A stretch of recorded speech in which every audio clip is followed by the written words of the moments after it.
Montée du Front National, recul du PS, et si on se trompait sur la lecture des résultats du premier tour des municipales? Bonjour Danny Cohn-Bendit. Bonjour Thomas. Vous les avez décortiqués ces résultats et vous vous êtes intéressé entre autres aux résultats de la petite ville de Los-en-Gouel, c'est dans le Pas-de-Calais, c'est exactement à 17 km d'Hénin-Beaumont. Et alors là, on vote pas du tout de la même façon dans ces deux petites villes. Oui, et la structure sociologique de Los-en-Gouel est exactement la même qu'Hénin-Beaumont. La crise est la même. La différence, c'est que Jean-François Caron, qui est maire de Los-en-Gouel, qui a été élu au premier tour, cette fois-ci à 100%, parce que personne n'a osé être candidat contre lui. Il est tellement bien reconnu, c'est 82%, c'était en 2008 au deuxième tour. Donc il est reconnu, il est apprécié. Les citoyens de sa ville reconnaissent ce qu'il fait pour la ville.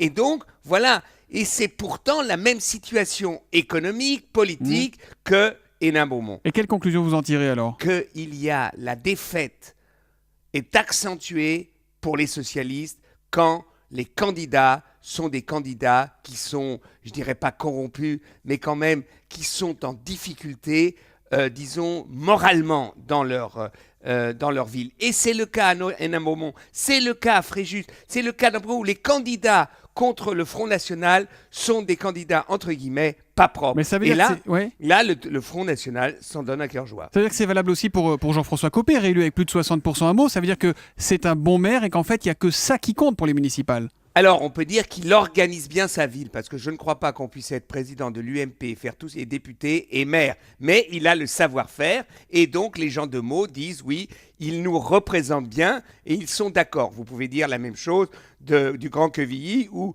Laurent Fabius, qui est 11e sur la liste, pousse la liste, et aussi passe au premier tour à 60%. Mais ça veut dire, pardon Danny, qu'il n'y a pas de conclusion nationale à tirer d'un scrutin municipal, parce que si c'est ça, il faut le dire vite au gouvernement. Je crois que François Hollande est en train de tout mettre par terre et de reconstruire, compte tenu des résultats. S'il y a les tendances de fond, il ne faut pas les ignorer. Un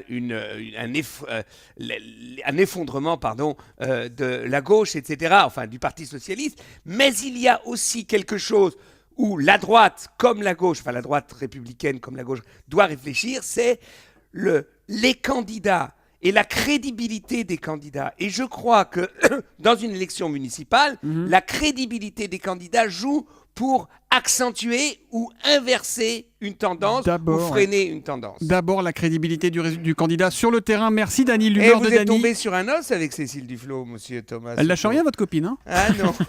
L'humeur de Mais Danny. elle sera dans un gouvernement de Valls si Valls propose une bonne loi de transition énergétique. Moi, je vous parie qu'elle ne sera pas dans un gouvernement de Valls. On prend les paris.